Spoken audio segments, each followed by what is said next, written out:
You know what's terrifying? It's not that we can be lied to. We've always known that. What's terrifying is how badly we want to believe certain lies. How we'll ignore every red flag, every logical inconsistency, every impossible detail, because the story feels so perfectly, achingly true. 2 million people watched a video about Clint Eastwood breaking down on Johnny Carson's Tonight Show. They cried. They shared it with their fathers. They left comments about their own struggles with shame and vulnerability. Some said it changed their lives. Here's the problem. It never happened. Not the interview. Not the confession. Not the son hidden for 23 years. None of it. And I'm not here to shame anyone who believed it, because I almost did too. I got 3 minutes in before something felt wrong. A tiny detail that didn't add up. And when I pulled that thread, the entire story unraveled in my hands. But here's what kept me up at night. Why did this obvious fabrication feel more real than reality? Why did our brains choose to believe it? And more importantly, what does it say about us that we're now living in a world where the line between memory and fiction has completely dissolved? Because this isn't just about one fake video. This is about something much bigger. Something that's quietly rewriting how we remember the past, how we trust our own judgment, and how we decide what's true. And if we don't understand how this works, we're all going to be lost in a forest of beautiful lies. So let me tell you how I figured out the Clint Eastwood interview was fake. And then let me show you why that might be the least interesting part of this story. It started with Johnny Carson's retirement date. The video claims this interview happened on May 22, 1991, during Carson's final season. That part is technically accurate. Carson did retire in 1992, so May 1991 would have been his last year. The specificity sells it. Most lies are vague. This one gives you a date you could circle on a calendar. But I've watched a lot of Johnny Carson. My dad had VHS tapes of classic episodes, and when you grow up watching enough of something, you develop an instinct for what feels authentic. Something about the reconstructed dialogue felt off. Too perfectly quotable. Too screenplay ready. Real conversations are messy. People talk over each other. They lose their train of thought. They say, and you know, and restart sentences. The dialogue in that video was pristine. Every line built perfectly to the next emotional beat. That's not how humans talk. That's how writers write. So I did what any obsessive person does at 2 in the morning. I went looking for the actual episode. NBC has extensive archives. Fan sites have cataloged every Carson episode with obsessive detail.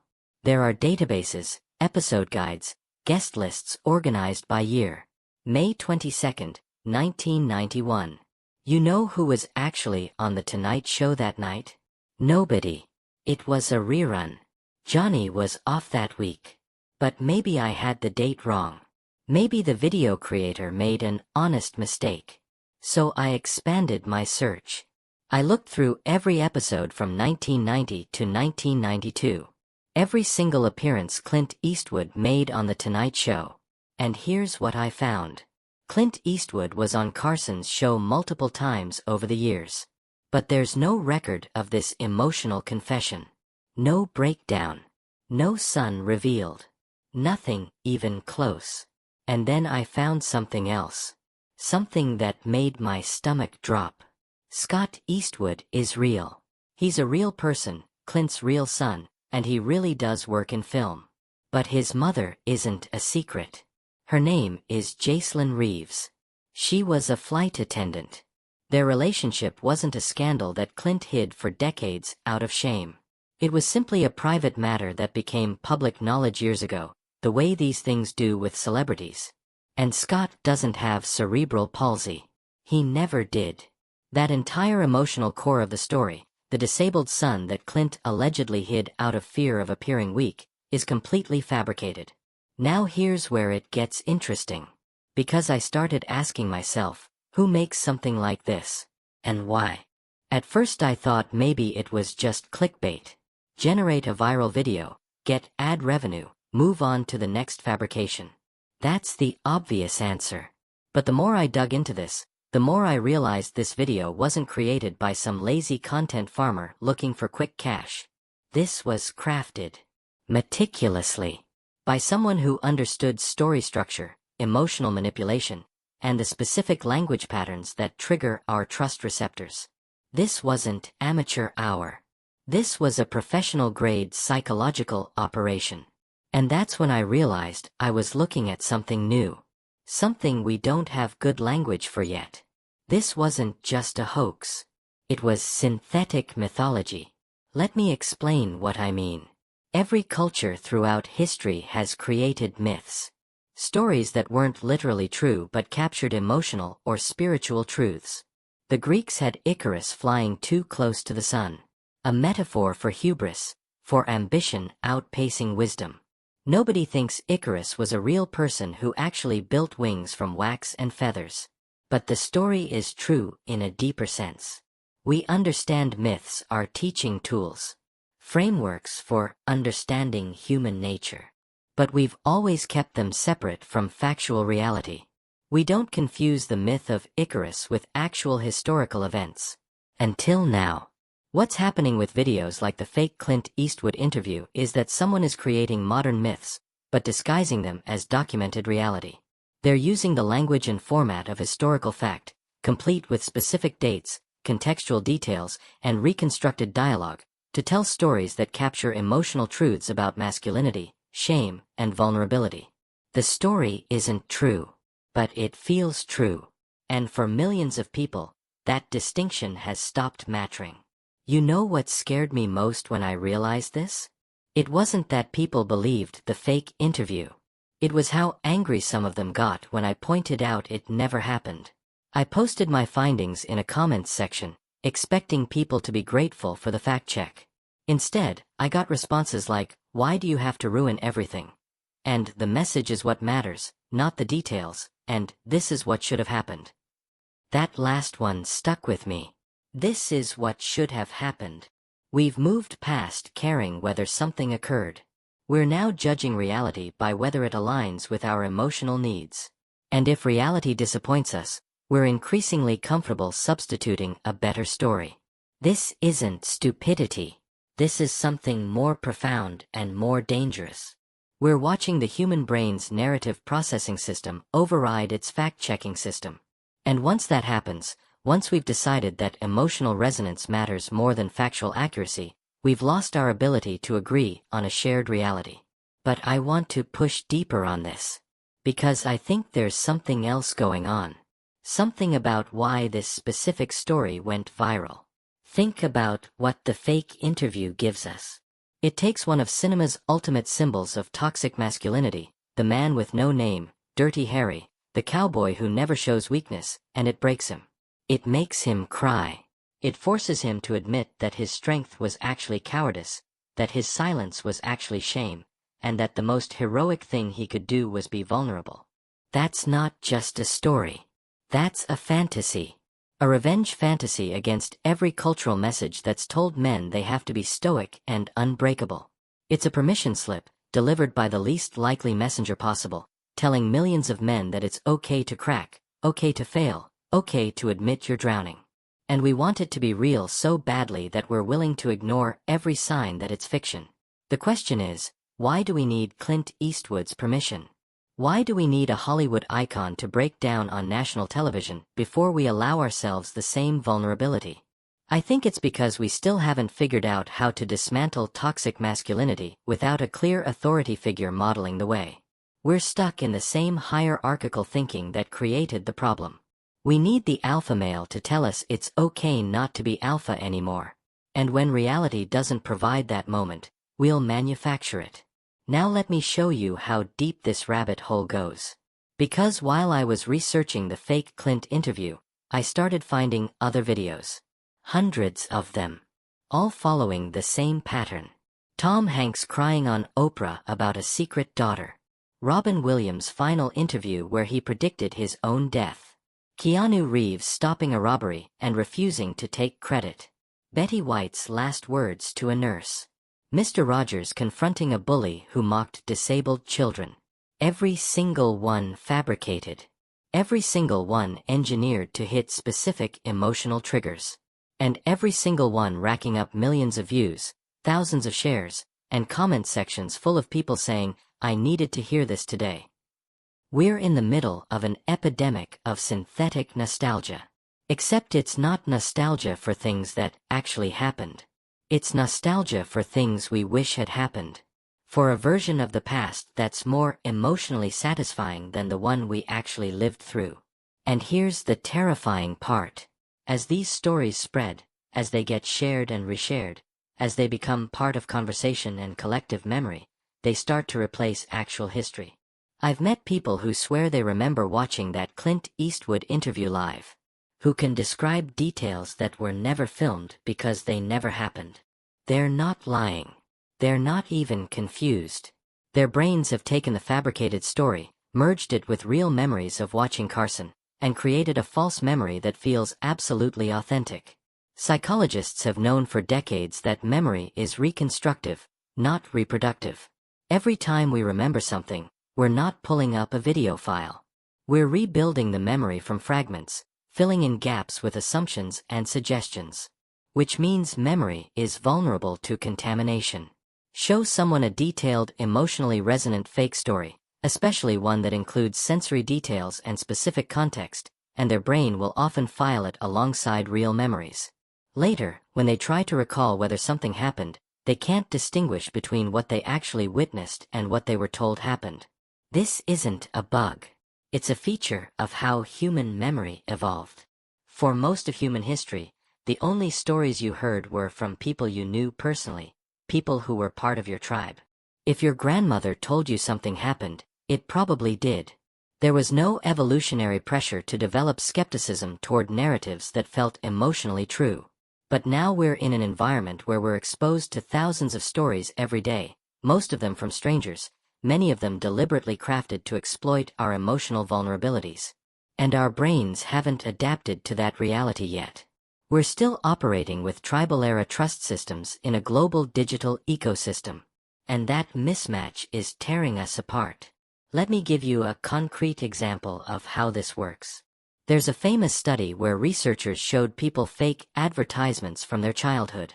Ads for products that never existed, featuring cartoon characters from their youth. A significant percentage of participants not only recognized the ads, but generated detailed memories of seeing them, of asking their parents to buy the product, even of the taste or smell. None of it was real. But the suggestions, combined with authentic memories of that time period, were enough to construct false memories that felt completely genuine. Now scale that up. Imagine millions of people watching a fake but emotionally powerful video about Clint Eastwood. The video includes accurate details about Carson's show, about Clint's career, about the cultural moment of 1991. It's wrapped in authentic context. The only thing that's fabricated is the core event. How many people, 5 years from now, will remember watching that interview? How many will argue with their family members about whether it really happened? How many will base real-world decisions on lessons they learned from something that never occurred? We're not just being lied to. We're being given false memories. And once those memories are installed, they're almost impossible to remove. You know what keeps me up at night? It's not the people making these videos.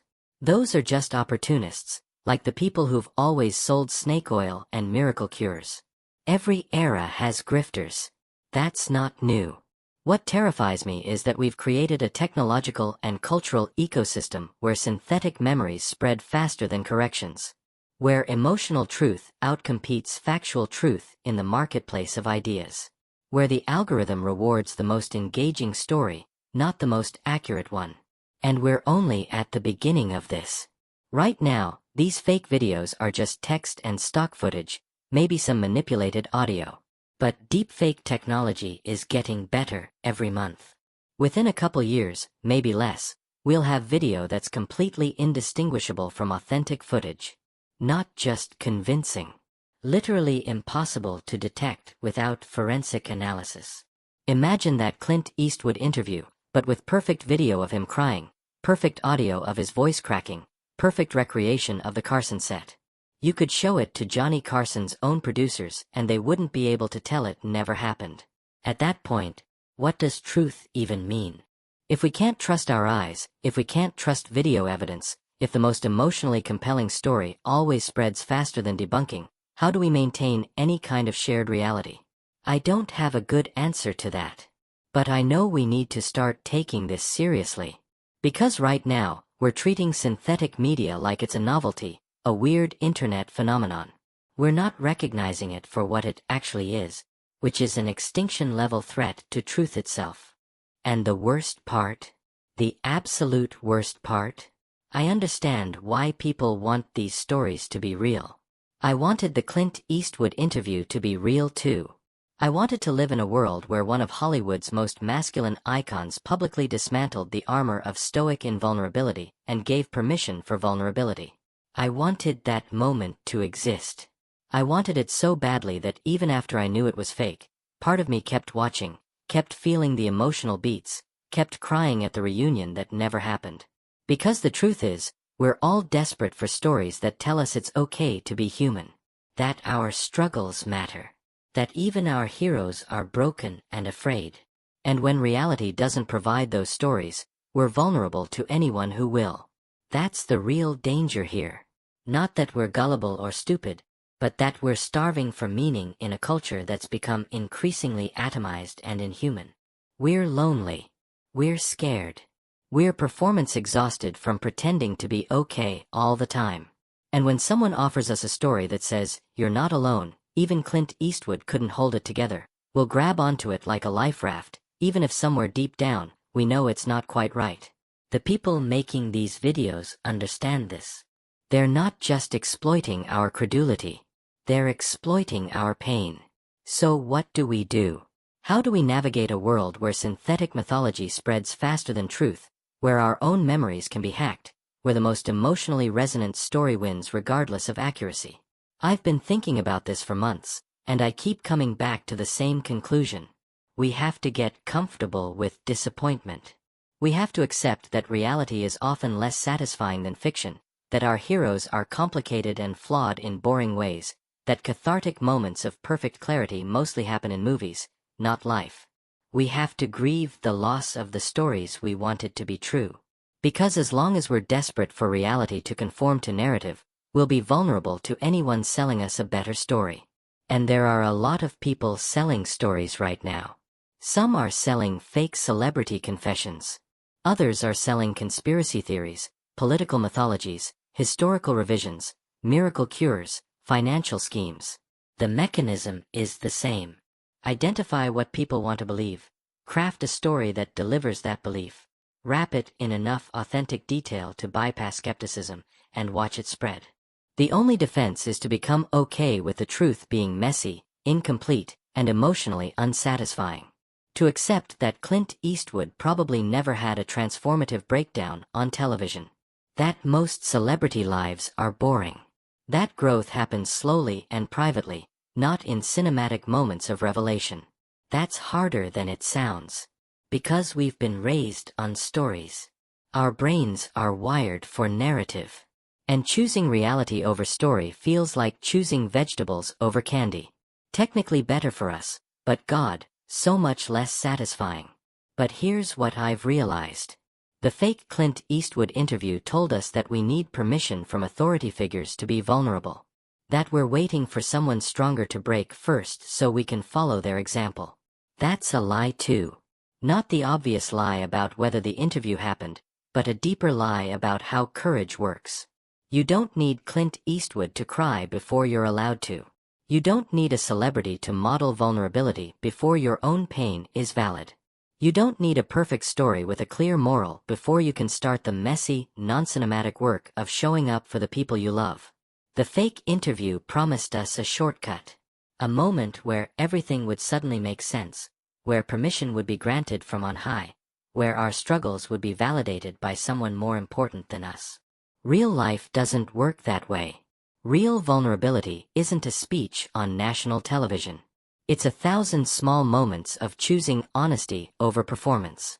It's telling your kid you don't have all the answers. It's admitting to your partner that you're scared.